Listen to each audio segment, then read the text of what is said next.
শুনুন, আল্লাহ রাসূল বলছেন খায়রুন নিসা, সবচেয়ে ভালো মহিলা।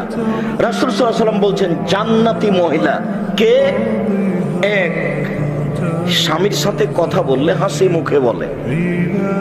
দুই, স্বামী আদেশ করলে পালন করে। তিন, স্বামী যখন বাড়িতে থাকে না তখন নিজেকে হেফাজতে রাখে, মোবাইলে কারো সাথে কথা বলে না,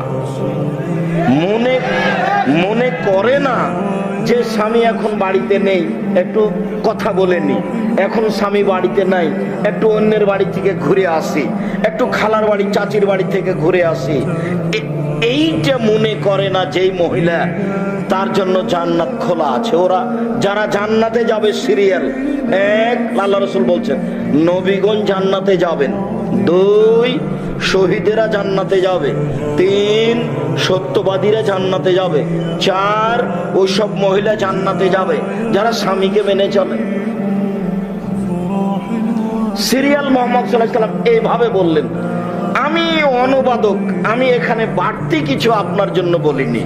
আমি আপনাকে বলছি স্বামীকে মেনেই চলতে হবে, এটাই জান্নাত।